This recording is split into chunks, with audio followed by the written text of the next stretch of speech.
Hello students, welcome back to our channel. My name is Shivali. तो बच्चों, आज हम स्टार्ट करने वाले हैं unit 3 which is classification of elements and periodicity in their property. तो अगर हम टॉपिक के फर्स्ट पार्ट की बात करें विच इज क्लासिफिकेशन ऑफ एलिमेंट्स, तो आपने इस पूरे नाम में से ना एक वर्ड तो जरूर सुना होगा जो कि है एलिमेंट। Yes, elements. तो आप अपनी प्रीवियस क्लास 10th में ना एलिमेंट्स के बारे में तो जरूर पढ़ के आए होंगे, जैसे कि hydrogen, helium, lithium, beryllium up to so on calcium तक। क्योंकि हम 1 से 20 एटॉमिक नंबर के एलिमेंट्स ना क्लास 10th में लर्न तो कर ही लेते हैं। अब अगर आपको एलिमेंट्स के बारे में पता है ना, तो आपको ये भी पता होगा कि एलिमेंट्स का कुछ एटॉमिक नंबर भी होता है और कुछ एटॉमिक मास भी होता है। फॉर एग्जाम्पल, अगर मैंने hydrogen, helium, lithium, beryllium up to so on calcium तक के एलिमेंट्स लिख दिए, तो आपको पता है कि हाइड्रोजन है, उसका एटॉमिक नंबर क्या है 1 और एटॉमिक मास भी क्या है 1। और ऐसे ही हीलियम है, उसका एटॉमिक नंबर है 2 और एटॉमिक मास है 4। और लिथियम है, उसका एटॉमिक नंबर 3 है और एटॉमिक मास है 7। तो एलिमेंट्स भी पता है आपको, उसके एटॉमिक नंबर के बारे में भी पता है और एटॉमिक मास के बारे में भी पता है। अब बच्चों, ये तो पता है कि एलिमेंट्स क्या होते हैं। अब क्वेश्चन तो ये आता है कि मैम, हमारा जो टॉपिक है वो तो है क्लासिफिकेशन ऑफ एलिमेंट्स, तो आप ये बताओ कि क्लासिफिकेशन की क्या नीड पड़ी। तो यही क्वेश्चन अराइज होता है कि why do we need to classify elements. तो बच्चों, बात क्या थी? बात ये थी कि 1800 सेंचुरी में ना हमें 31 एलिमेंट्स के बारे में पता था, मतलब 31 एलिमेंट्स डिस्कवर हुए थे। और 1865 तक जाते जाते 63 एलिमेंट्स के बारे में पता चल गया। बट आज की डेट में ना हमारे पास टिल डेट कितने एलिमेंट्स हैं? टिल डेट हमारे पास 118 एलिमेंट्स प्रेजेंट है। तो अब इन एलिमेंट्स को, अब जैसे जैसे एलिमेंट्स डिस्कवर होते गए, तो इन एलिमेंट्स की प्रॉपर्टीज को स्टडी करना ना, इंडिविजुअल प्रॉपर्टीज को स्टडी करना बहुत ही डिफिकल्ट हो गया। प्रॉपर्टीज कैसे? फिजिकल और केमिकल प्रॉपर्टीज। अब फिजिकल प्रॉपर्टीज क्या होती है? जैसे कि melting point, boiling point, etcetera etcetera. और केमिकल प्रॉपर्टीज क्या होती है कि वो किसके साथ रिएक्शन करते हैं, कैसे रिएक्शन करते हैं, ये सब होगी इसकी केमिकल प्रॉपर्टीज। तो आप खुद सोचो कि इतने सारे एलिमेंट्स की केमिकल और फिजिकल प्रॉपर्टीज को इंडिविजुअली स्टडी करना तो बहुत ही ज़्यादा डिफिकल्ट हो गया। तो हमें एक पर्टिकुलर अरेंजमेंट चाहिए। फॉर एग्जाम्पल, अगर आपके पास एक बुक शेल्फ है और आपके पास 10 बुक्स हैं और आपको 11th क्लास की केमिस्ट्री की बुक चाहिए, तो आप क्या करोगे कि ढूंढ लोगे, इजिली ढूंढ लोगे। बट अगर आप सपोज करो आप एक लाइब्रेरी में जाते हो जहाँ पे हजारों बुक्स हैं, और हजारों बुक्स में से अगर आपको केमिस्ट्री की बुक चाहिए और वहाँ पे कोई भी अरेंजमेंट नहीं है, मतलब कोई भी बुक कहीं भी पड़ी है, तो आप क्या केमिस्ट्री की बुक ढूंढ पाओगे? नहीं ढूंढ पाओगे। तो इसलिए लाइब्रेरी में क्या होता है, सेक्शंस बने होते हैं कि यहाँ पे केमिस्ट्री की बुक है, यहाँ पे फिजिक्स की बुक है, यहाँ पे बायो की बुक है या मैथ्स की बुक है। और हर एक क्लास की अलग अलग बुक्स पड़ी होती है, मतलब 11th क्लास की अलग है, 12th क्लास की अलग है। तो हमें भी इन एलिमेंट्स को क्लासिफाई करने की नीड इसीलिए पड़ी ताकि अगर हमें किसी भी पर्टिकुलर एलिमेंट की प्रॉपर्टी के बारे में जानना है तो हम क्या करें, उसको इजीली जान पाए अरेंजमेंट को देख के। तो अब अरेंजमेंट करने का ना काफ़ी साइंटिस्ट ने ट्राई किया, काफ़ी साइंटिस्ट आए और उन्होंने अपने अपने सोच के हिसाब से, अपने अपने तरीके के हिसाब से ना इन एलिमेंट्स को अरेंज करने का ट्राई किया। और धीरे धीरे धीरे धीरे साइंटिस्ट आते रहे और उन्होंने ट्राई करते रहे कि क्लासिफाई ऐसे करेंगे, ऐसे करेंगे, और हमारा मॉडर्न पीरियोडिक टेबल है वो बन गया। बट मॉडर्न पीरियोडिक टेबल से बनने से पहले जो भी साइंटिस्ट थे, आज के इस लेक्चर में हम उन्हीं के बारे में पढ़ेंगे। तो पहले देख लेते हैं कि जेनेसिस ऑफ पीरियोडिक टेबल। तो बच्चों, जो आज की डेट में हम मॉडर्न पीरियोडिक टेबल पढ़ते हैं ना, वो हेनरी मॉजले ने दिया था। और उससे पहले ना 4 साइंटिस्ट थे जिन्होंने जो ये एलिमेंट्स हैं इनको क्लासिफाई करने का ट्राई किया। और आज के चैप्टर में, आज के लेक्चर में ना हम यही पढ़ेंगे। तो जो फर्स्ट साइंटिस्ट थे वो थे डोबर्नियर। और डोबर्नियर ने क्या दिया? डोबर्नियर ट्रायड्स कब दिए? 1817 में। और न्यूलैंड थे सेकेंड। न्यूलैंड ने क्या दिया? न्यूलैंड्स लॉ ऑफ ऑक्टेव्स कब दिया? 1865 में। और उसके बाद 1869 में ना 2 साइंटिस्ट आए, एक तो थे लॉदरमेयर और दूसरे थे मेंडलीव। सबसे ज्यादा पढ़ना इंपॉर्टेंट हमारे लिए मेंडलीव है, और बट लोदरमेयर और जो मेंडलीव है ना, उनके जो रिजल्ट्स आए थे वो बिल्कुल ही सेम थे, जबकि इन्होंने अलग अलग जगह बैठ के अपनी रिसर्च की थी। तो आज के लेक्चर में ना हम इन 4 साइंटिस्ट के बारे में पढ़ेंगे और देखेंगे कि इन्होंने एलिमेंट्स को क्लासिफाई करने का कैसे ट्राई किया, कैसे क्लासिफाई किया, और क्लासिफाई करने के बाद ये सक्सेसफुल क्यों नहीं हुए, मतलब क्या डीमेरिट्स थी, क्या मेरिट्स थी। तो चलते हैं हम पहले साइंटिस्ट के साथ, जो कि है डोबेर्नियर ट्राइड्स। तो हम बात करेंगे अब डोबेर्नियर ट्राइड्स के बारे में। तो बच्चों पहले तो इसको नाम को देखते हैं, नाम क्या है, डोबेर्नियर ट्राइड्स। अब डोबेर्नियर तो हो गया साइंटिस्ट का नाम, अब ट्राइड्स, ट्राइड्स क्यों बोलते हैं, ट्राई, ट्राई से आप क्या समझते हो, 3। तो डोबेर्नियर ने क्या किया, 3 एलिमेंट्स की ग्रुपिंग की। ग्रुपिंग किसकी बेसिस पे की, उनके फिजिकल और केमिकल प्रॉपर्टीज के बेसिस पे कर दी, कि ताकि हम ग्रुप को देखें और बता दें कि किसी एलिमेंट की कैसे फिजिकल प्रॉपर्टी है या कैसी केमिकल प्रॉपर्टी है। तो उन्होंने 3 एलिमेंट्स के ट्राइड्स बताए, और एक ना उन्होंने अपना लॉ दिया जिसको लॉ ऑफ ट्राइड्स भी बोला जाता है। उनके लॉ के हिसाब से क्या है, जैसे कि उन्होंने 3 एलिमेंट्स के ट्राइड बनाए, जैसे कि लगा लो ए है, बी है और सी है। तो ये 3 एलिमेंट्स हैं, इनका ट्राइड बनाया और एक लॉ दिया। लॉ क्या बोलता है कि जो एटॉमिक वेट है बी का जो कि सेंटर में है, इसका एटॉमिक वेट वो किसके इक्वल होगा, mean of atomic weight of A and C. मतलब कि जो ए और सी के एटॉमिक वेट का मीन होगा वो किसके इक्वल होगा, एटॉमिक वेट ऑफ बी। इसका मतलब क्या है कि atomic weight of A plus atomic weight of C divide by 2 किसके इक्वल होगा, एटॉमिक वेट ऑफ बी। अगर हम इसको डेफिनेशन बाय डेफिनेशन देखें तो क्या है, ही अरेंज्ड सिमिलर एलिमेंट्स। मैंने आपको बताया कि उसने केमिकल और फिजिकल प्रॉपर्टीज के अकॉर्डिंग ट्राइड्स बनाए, तो इसका मतलब जिनकी केमिकल और फिजिकल प्रॉपर्टीज सेम है तो वो क्या एलिमेंट्स क्या होंगे, सिमिलर होंगे। तो he arranged similar elements in groups of 3 and showed that their atomic weights were either nearly the same or the atomic weight of the middle element was approximately the arithmetic mean of the other two। या तो इनके mean करके A और C का mean करके approximately जो B का wait है, बीच वाले एलिमेंट का वेट है, वो बिल्कुल बिल्कुल करेक्ट एग्जैक्ट आएगा, या फिर थोड़ा बहुत ऊपर नीचे आ जाएगा। मतलब कि बिल्कुल बिल्कुल या तो एग्जैक्ट जो बी का वेट है वो उतना ही आ जाएगा, या थोड़ा सा ऊपर या थोड़ा सा नीचे आ जाएगा, मतलब जिसको हम अप्रोक्सीमेट भी बोलते हैं। ओके, तो these groups of 3 elements were called Dobereiner's triads, और इनको क्या बोला जाता है, Dobereiner's triads. And this generalization was called as law of triads. मैंने आपको बता दिया कि डोबेर्नियर ने लॉ दिया और इसको क्या बोला जाता है, लॉ ऑफ ट्राइड्स। तो अब डोबेर्नियर ने ना कुछ ट्राइड्स दिए जो कि इस लॉ को होल्ड करते हैं, मतलब ट्रू है इस लॉ के अकॉर्डिंग। तो देखते हैं कि वो ट्राइड्स क्या हैं। तो बच्चों जो फर्स्ट ट्राइड दिया था ना डोबेर्नियर ने, वो था लिथियम, सोडियम और पोटेशियम का। तो जैसे कि आपको पता है जो लिथियम है उसका एटॉमिक मास कितना है, 7, सोडियम का है 23 और पोटेशियम का है 39।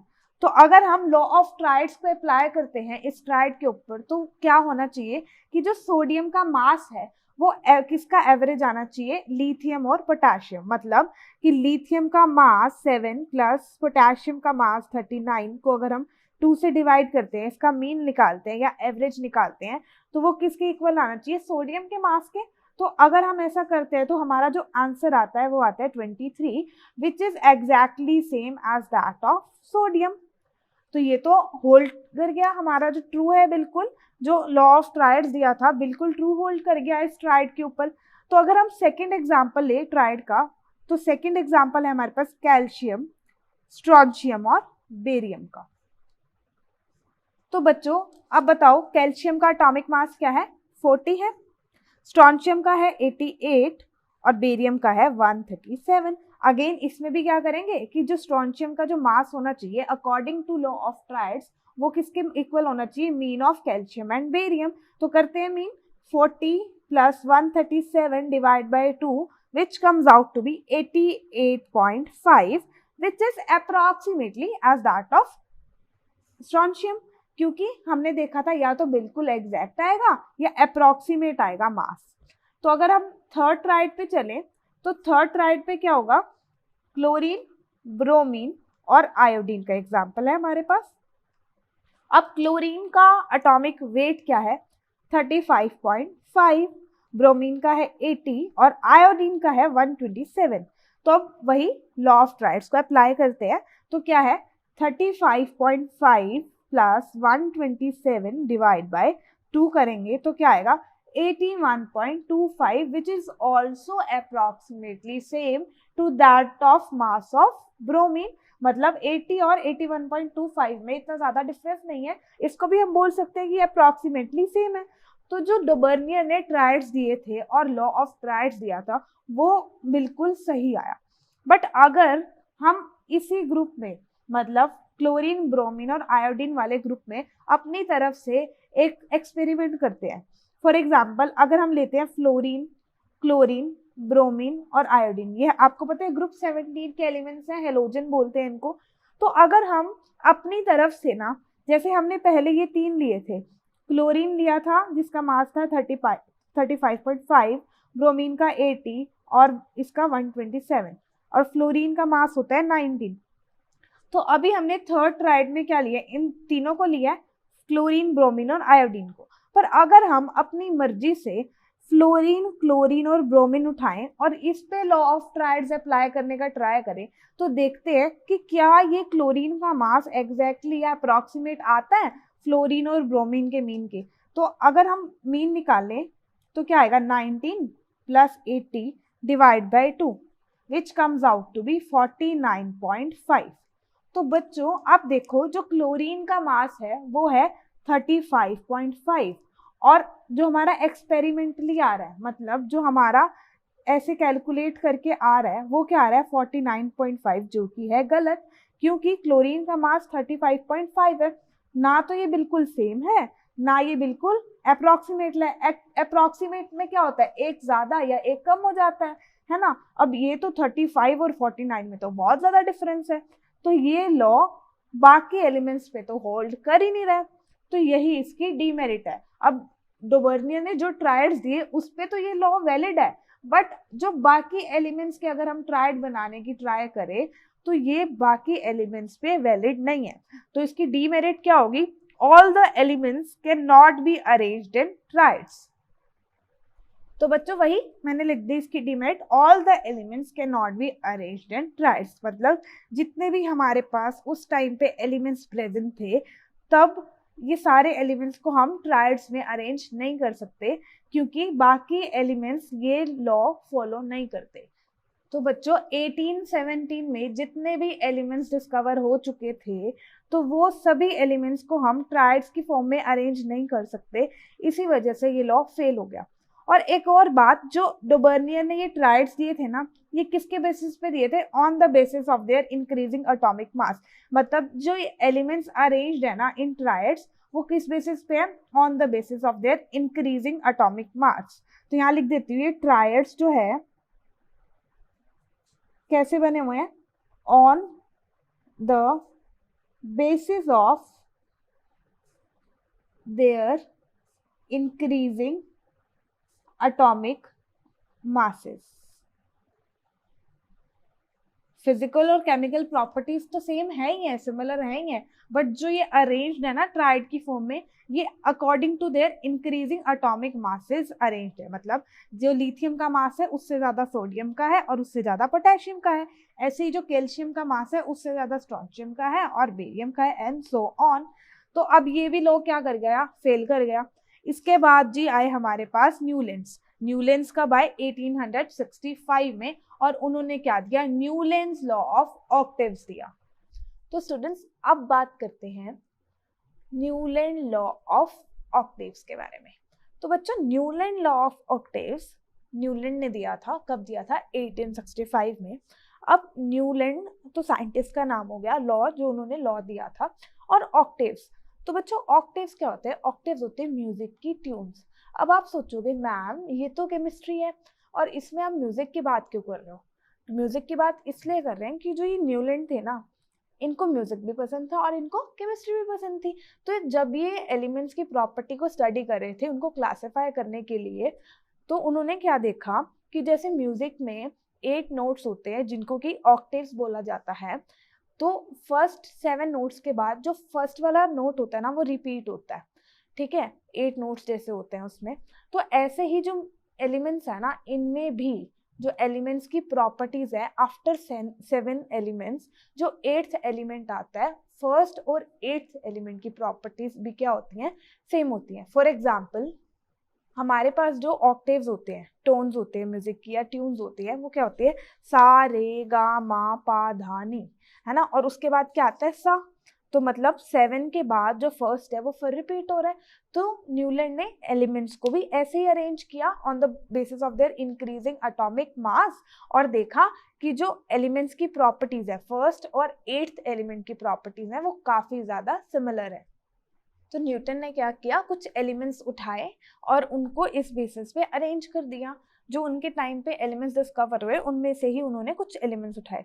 जैसे कि अब ये एलिमेंट्स को काउंट करो, 1 2 3 4 5 6 7, और इसके बाद जो 8th एलिमेंट आएगा, मतलब कि जो अकॉर्डिंग टू न्यूलैंड्स लिथियम और सोडियम की जो प्रॉपर्टीज हैं वो क्या करनी चाहिए, मैच करनी चाहिए न्यूलैंड लॉ ऑफ ऑक्टेव्स के अकॉर्डिंग।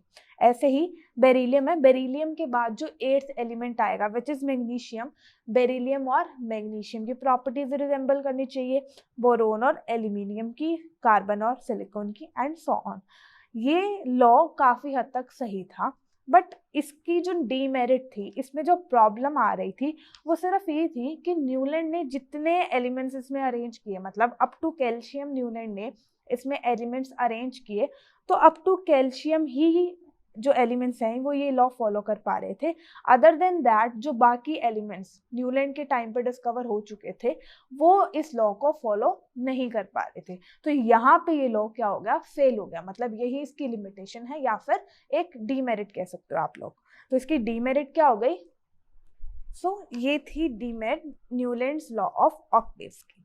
तो न्यूलैंड लॉ ऑफ ऑक्टेव्स क्या कहता था हमारे पास, एक बार रिवाइज कर लेते हैं कि जो फर्स्ट एलिमेंट है और जो उसका 8th एलिमेंट है उनकी जो प्रॉपर्टीज होंगी वो क्या होंगी, सिमिलर होंगी। और ये लॉ कहाँ तक वैलिड था, अप टू कैल्शियम। तो ये थी इसकी डीमेरिट और ये था न्यूलैंड लॉ ऑफ ऑक्टेव्स। और ऑक्टेव्स किसको बोला जाता है, म्यूजिक की ट्यून्स को बोला जाता है। तो अब चलते हैं नेक्स्ट पे। तो अब हमने न्यूलैंड लॉ ऑफ ऑक्टेव्स तो डिस्कस कर लिया, तो उसके बाद आता है लॉदरमेयर की थ्योरी या फिर उनका कर्व और मेंडलीव पीरियोडिक टेबल। ये दोनों ही 1869 में आए, बट जो मेंडलीव का पीरियोडिक टेबल है वो बहुत ज़्यादा सिस्टमेटिक है और लॉदरमेयर की थ्योरी से पहले आ गया था। तो इसीलिए मेंडलीव के पीरियोडिक टेबल को बहुत ही ज़्यादा इंपॉर्टेंस मिली as compare to this Lothar Meyer curve. But फिर भी हम इस लॉदरमेयर कर्व को एक बार देख लेते हैं कि वो क्या था। तो बच्चों जो लॉदरमेयर थे ना, इन्होंने एलिमेंट्स की कुछ फिजिकल प्रॉपर्टी स्टडी की और उसके बेसिस पे ना ये कर्व दिया। फिजिकल प्रॉपर्टी जैसे कि boiling point, melting point, atomic volume, etcetera etcetera. और इन्होंने भी क्या किया, एटॉमिक वेट को एक क्राइटेरिया लिया और एटॉमिक वॉल्यूम और एटॉमिक मास या एटॉमिक वेट के बीच में कर्व प्लॉट किया। अब एटॉमिक मास तो आपको पता है क्या होता है, एटॉमिक वॉल्यूम क्या होता है, एटॉमिक वॉल्यूम क्या होता है, molecular mass divide by density. अब डेंसिटी तो आपको पता ही है, डेंसिटी क्या होती है, मास अपॉन वॉल्यूम। यहीं से हमने ये फॉर्मूला बनाया है क्या, एटॉमिक वॉल्यूम का, which is equals to molecular mass upon में डेंसिटी। तो जो लॉदरमेयर का कर्व था ना, इन्होंने क्या किया, इस बेसिस पे एटॉमिक वॉल्यूम और एटॉमिक मास के बीच में एलिमेंट्स के कर्व प्लॉट किया और उन्होंने देखा कि जो एलिमेंट्स पीक पे आ रहे हैं जैसे कि lithium, sodium, potassium and rubidium, इनका जो प्रॉपर्टीज थी वो काफ़ी ज़्यादा सिमिलर थी। तो इसके बेसिस पे ना हम इन एलिमेंट्स की ग्रुपिंग कर सकते हैं। और मोर ओवर कि अब ये कर्व का असेंडिंग पार्ट हो गया और ये डिसेंडिंग पार्ट हो गया। अब कर्व के असेंडिंग पार्ट पे जो जो एलिमेंट्स आ रहे हैं उनकी प्रॉपर्टीज भी सेम थी और जो डिसेंडिंग पार्ट पे एलिमेंट्स आ रहे हैं उनकी प्रॉपर्टीज भी सेम थी। फॉर एग्जाम्पल असेंडिंग पार्ट पे कौन से है, फ्लोरीन, क्लोरीन, ब्रोमीन, इनकी प्रॉपर्टीज क्या थी, सेम थी। और डिसेंडिंग पार्ट में क्या आ रहा है, बेरिलियम, मैग्नीशियम, कैल्शियम, स्ट्रोंशियम, इनकी प्रॉपर्टीज भी क्या थी, सेम थी। बट इनका जो थ्योरी थी या इनका जो कर्व था ये मेंडलीव के बाद में आया था, तो इसलिए इसको इतनी ज़्यादा इंपॉर्टेंस नहीं दी गई थी। और मेंडलीव की जो पीरियोडिक टेबल है ना वो बहुत ही ज़्यादा सिस्टमेटिक वे में है, इसलिए मेंडलीव के पीरियोडिक टेबल को ही उस टाइम पे इंपॉर्टेंस दी गई थी, ना कि दिस लॉदरमेयर थ्योरी या फिर लॉदरमेयर के कर्व को। तो अब देखते हैं मेंडलीव का पीरियोडिक टेबल। तो स्टूडेंट्स अब बात करते हैं मेंडलीव के पीरियोडिक टेबल के बारे में। तो मेंडलीव ने अपना पीरियोडिक टेबल 1869 में दिया था और इन्होंने भी अपने जो एलिमेंट्स हैं उनको कैसे क्लासिफाई किया था, on the basis of their increasing atomic wait के बेसिस पे। और इन्होंने इसी के बेसिस पे ना एक लॉ दिया, वो क्या था, मेंडलीव्स पीरियोडिक लॉ। तो ये क्या बोलते हैं, the properties of elements are a periodic function of their atomic weights. अब पीरियोडिक फंक्शन क्या होता है, इसका इस लाइन का मतलब, इस डेफिनेशन का मतलब ये है कि अगर हम एलिमेंट्स को on the basis of their increasing atomic weights classify करते हैं, तो जो एलिमेंट्स की प्रॉपर्टीज होती है, प्रॉपर्टीज कैसे, फिजिकल और केमिकल प्रॉपर्टीज, वो after a certain interval of time क्या करेंगे, रिपीट करेंगे। तो इसीलिए उनको एटॉमिक वेट को क्या माना जाता है, पीरियोडिक फंक्शन। तो ये था मेंडलीव्स का पीरियोडिक लॉ। तो अब चलते हैं मेंडलीव्स के पीरियोडिक टेबल के बारे में, जिसके बारे में हम इतना बोल चुके हैं कि बहुत ज़्यादा इंपॉर्टेंट था, बहुत ज़्यादा इंपॉर्टेंस मिली थी, वेल मेंटेन्ड था। और उसमें देखेंगे हम कि क्या मेरिट्स थी उसकी और क्या डीमेरिट्स थी, क्योंकि जो मेंडलीव का मेंडलीव का पीरियोडिक टेबल है ना, इसी को ही मॉडिफाई करके क्या बना है हमारे पास, मॉडर्न पीरियोडिक टेबल, जो आज तक वैलिड है। तो चले देखते हैं मेंडलीव का पीरियोडिक टेबल क्या था और कैसे था। तो स्टूडेंट्स ये है मेंडलीव का ओरिजिनल पीरियोडिक टेबल। तो आप देख सकते हैं इन्होंने क्या किया, अपना जो एलिमेंट्स है उनको on the basis of their increasing atomic wait के अकॉर्डिंग लगाया। कैसे, जैसे यहाँ पे हाइड्रोजन है जिसका एटॉमिक वेट क्या है 1, फिर उसके बाद क्या है बेरिलियम, फिर बोरोन, फिर कार्बन, फिर नाइट्रोजन, मतलब 1, 9.4, 11, 12, 14, 16, 19, ये क्या है, increasing order of their atomic weight. और मोर ओवर इन्होंने क्या किया, जो अपना पीरियोडिक टेबल था उनको 8 ग्रुप्स में डिवाइड किया और अप टू ग्रुप 7 2 सब ग्रुप भी बनाए, सब ग्रुप ए और सब ग्रुप बी। जैसे कि सब ग्रुप ए और सब ग्रुप बी क्या है, जैसे कि आपने देखा है कि कुछ एलिमेंट्स इधर बिल्कुल लेफ्ट में है और कुछ एलिमेंट बिल्कुल राइट में लिख रहे हैं, तो ये सब ग्रुप है। जैसे ये सब ग्रुप ए में आते हैं जो इधर इधर लिख रखे हैं, और जो इधर लिख रखे हैं वो सब ग्रुप बी में आते हैं। तो up to group 7 2 more divisions थी, एक तो सब ग्रुप ए और एक सब ग्रुप बी। उसके बाद इन्होंने क्या किया, हर एक एलिमेंट की ऑक्साइड्स और हाइड्राइड्स बनाए। ऑक्साइड्स और हाइड्राइड्स मतलब ऑक्सीजन और हाइड्रोजन से रिएक्शन कराया हर एक एलिमेंट का। अब आप ये बोलोगे कि मैम ऑक्सीजन और हाइड्रोजन से ही क्यों करवाया, क्योंकि ऑक्सीजन और हाइड्रोजन बहुत ही ज़्यादा रिएक्टिव होते हैं, इसीलिए हर एलिमेंट के साथ वो रिएक्ट कर जाते हैं। तो इन्होंने क्या किया, ऑक्सीजन और हाइड्रोजन के साथ रिएक्ट करवाया, और जिनकी हाइड्राइड्स और ऑक्साइड्स सेम बन रही थी उनको एक ग्रुप में किया डिफाइन। जैसे मैंने आपको बताया 8 ग्रुप्स में ये डिवाइडेड है टेबल, तो जिनकी ऑक्साइड्स और जिनकी हाइड्राइड्स सेम बन रही थी बिल्कुल, उनको उन्होंने क्या कर दिया, एक ग्रुप में रख दिया। फॉर एग्जाम्पल, अब जो फर्स्ट ग्रुप है, इनकी जो हाइड्राइड्स बन रही थी वो किस फॉर्म की बन रही थी, RH। R क्या है, हमारा जो है एलिमेंट है, और H क्या है, hydrogen atom. For example lithium की क्या बन रही होगी, LiH, पोटेशियम की KH, रुबिडियम की RBH, सीजियम की CSH एंड सो ऑन, है ना। ऐसे ही जो सेकेंड ग्रुप है इसमें क्या बन रही थी, RH2 की फॉर्म की बन रही थी, where R is R element और H क्या है, हाइड्रोजन एटम। तो अगर बेरिलियम की देखें तो BeH2, कैल्शियम की CaH2, स्ट्रोंशियम की SrH2। और अगर हम ऐसे ही ग्रुप थर्ड और ग्रुप फोर्थ की बात करें तो उनकी हाइड्रेट्स RH3 और RH4 की फॉर्म में बन रही थी, जैसे कि BH3 और CH4। और ऐसे ही इनकी ऑक्साइड्स भी बन रही थी। तो अगर फर्स्ट ग्रुप की ऑक्साइड्स की बात करें तो फर्स्ट ग्रुप में जो ऑक्साइड्स बन रही थी वो बन रही थी R2O की फॉर्म में, जहाँ पे R क्या है, हमारा एलिमेंट। तो अगर हम लिथियम की बनाएं तो क्या बनेगी, Li2O, पोटेशियम की बनाए तो K2O। ऐसे ही अगर सेकेंड ग्रुप की बात करें तो उनकी जो ऑक्साइड्स हैं वो RO टाइप की बन रही थी, कैसे, BeO, CaO। और ग्रुप थर्ड में R2O3 जैसे कि B2O3, है ना। और ग्रुप 4 में RH4 हाइड्राइड्स और RO2 ऑक्साइड्स, जैसे कि CO2, इनकी क्या बन गई, oxide, SiO2 oxide, up to so on.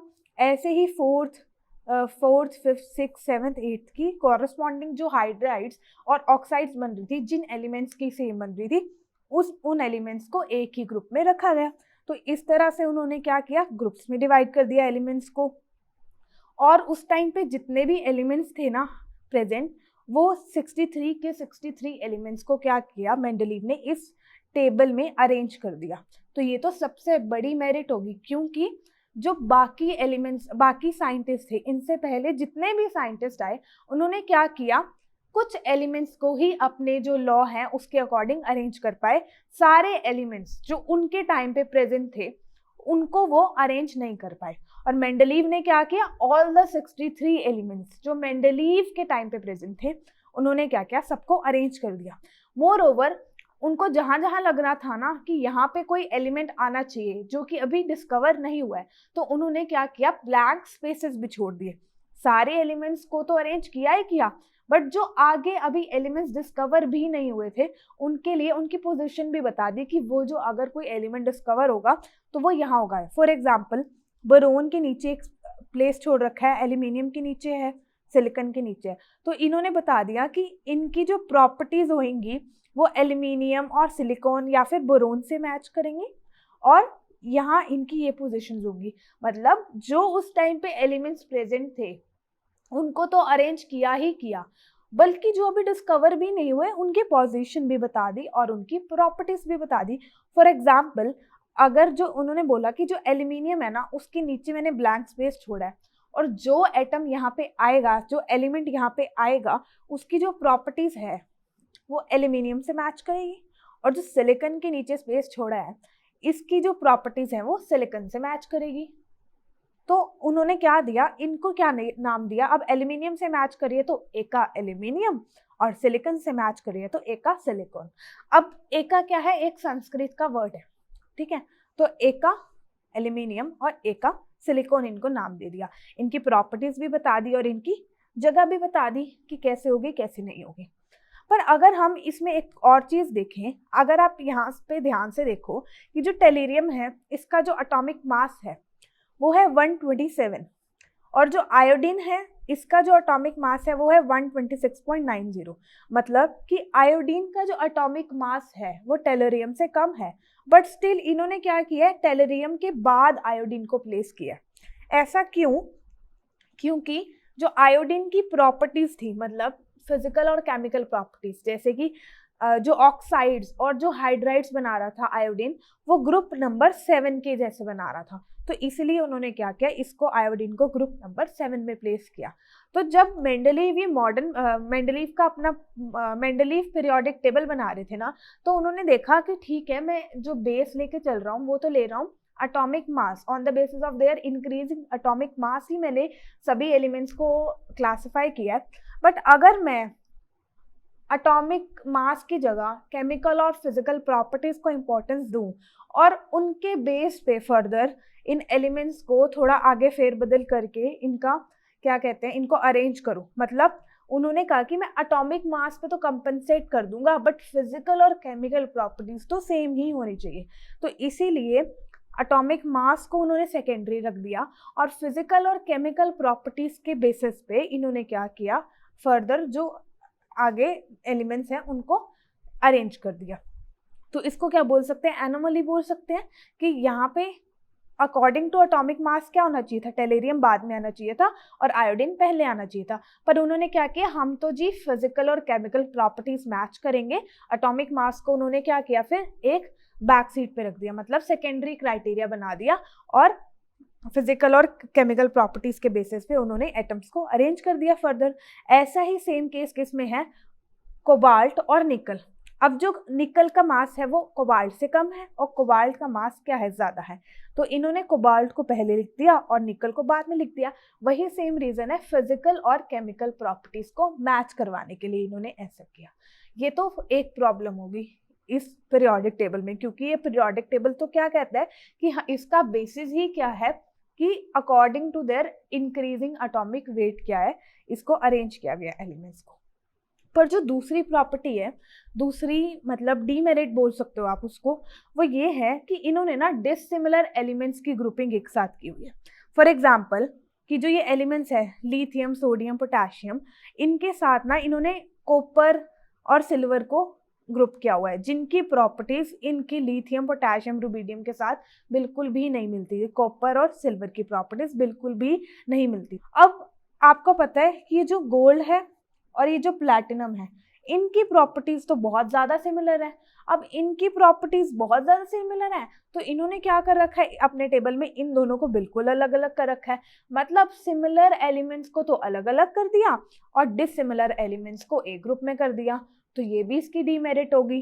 ठीक है, और उसके बाद क्या है, अगर हम बोलते हैं कि ये table on the basis of their increasing atomic मास के बेसिस पे अरेंज है, तो अगर हम आइसोटॉप्स की बात करें, अब आइसोटॉप्स क्या होते हैं कि जिनका एटॉमिक नंबर तो सेम होता है बट एटॉमिक मास डिफरेंट होता है।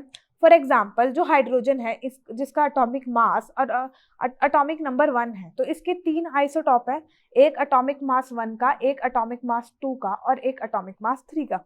तो अगर हम एटॉमिक मास के बेसिस पे इनको अरेंज कर रहे हैं तो इन आइसोटॉप्स को भी इस पीरियोडिक टेबल में अलग अलग बॉक्स मिलना चाहिए, अलग अलग जगह मिलना चाहिए, अपना स्पेस मिलना चाहिए। बट इन्होंने क्या किया, हाइड्रोजन को सिर्फ एक ही पोजीशन दी है ग्रुप 1 में। और जो हाइड्रोजन है ना आपका, हाइड्रोजन की जो प्रॉपर्टीज होती हैं वो ग्रुप 1 से भी मैच करती है और ग्रुप 7 से भी, क्योंकि हाइड्रोजन एक इलेक्ट्रॉन गेन भी कर सकता है और एक इलेक्ट्रॉन लूज भी कर सकता है, क्योंकि इसके आउटर शेल में एक ही इलेक्ट्रॉन है। और जो ग्रुप 7 के एलिमेंट्स हैं वो भी क्या करते हैं, एक इलेक्ट्रॉन वो गेन कर सकते हैं, गेन करने की टेंडेंसी उनकी ज्यादा होती है। तो और मोरोवर ये क्या है, नॉन मेटल्स, और हाइड्रोजन भी क्या है, नॉन मेटल। बट क्या करते हैं, जो हाइड्रोजन है वो ऑक्साइड्स और हाइड्राइड्स ग्रुप 1 की तरह बनाता है और इसकी जो कुछ प्रॉपर्टीज है वो ग्रुप 7 से भी मिलती है। तो अब ये नहीं समझ आता कि उसको ग्रुप 7 में रखा जाए या ग्रुप 1 में रखा जाए, और मेंडलीव ने क्या किया, उसको ग्रुप 1 में रख दिया। तो ये भी बहुत बड़ा डीमेरिट है हाइड्रोजन की पोजीशन के बारे में, क्योंकि उसकी पोजीशन स्पेसिफाई नहीं है, क्योंकि उसकी प्रॉपर्टीज ग्रुप 1 से भी मिलती हैं और ग्रुप 7 से भी मिलती हैं। तो इन्होंने क्या किया, इसको ग्रुप 1 में उठा के रख दिया। और जो हमारा आज वाला पीरियोडिक टेबल है ना, उसमें भी ये प्रॉब्लम अभी तक सॉल्व नहीं हुई कि हाइड्रोजन को कहाँ रखे, ग्रुप 1 में रखा जाए या फिर ग्रुप 7 में रखा जाए। तो ये थी कुछ मेरिट्स और कुछ डीमेरिट्स। अब मेरिट्स तो थी, मैंने बोला ये बहुत ज़्यादा अच्छा टेबल है, बहुत ज़्यादा इंपॉर्टेंट टेबल है, ठीक है, इसी से ही हमारा मॉडर्न पीरियोडिक टेबल बना है। अब अगर इसमें डीमेरिट्स ना होती तो हमारा मॉडर्न पीरियोडिक टेबल तो बनता ही ना। तो इसी को ही थोड़ा सा मॉडिफाई करके इसकी जो भी डीमेरिट्स थी ऑलमोस्ट इसकी डीमेरिट्स दूर करके, एक्सेप्ट ये हाइड्रोजन की पोजीशन वाली, हमारा क्या बना, मॉडर्न पीरियोडिक टेबल। तो आइए एक बार ना रिकॉल कर लेते हैं इसकी मेरिट्स और डीमेरिट्स को। तो अगर हम मेरिट्स की बात करें तो मैंने आपको बताया कि इन्होंने ऑल 63 एलिमेंट्स को अरेंज कर दिया था, सारे एलिमेंट्स को अरेंज कर दिया था। और जो पीरियोडिक प्रॉपर्टी थी वो क्या था, एटॉमिक वेट था। और गैप्स उन्होंने छोड़े थे, अनडिस्कवर्ड एलिमेंट्स के गैप भी छोड़े थे, पोजीशन भी बताई थी और predicted properties of undiscovered elements, और उनकी प्रॉपर्टीज भी बता दी थी कि जो ये गैप्स छोड़े हैं इनकी प्रॉपर्टीज कैसी होंगी। फॉर एग्जाम्पल एक का एल्यूमिनियम जो आज की डेट में क्या है, गैलियम, और एक का सिलिकॉन जो आज की डेट में क्या है, जर्मेनियम।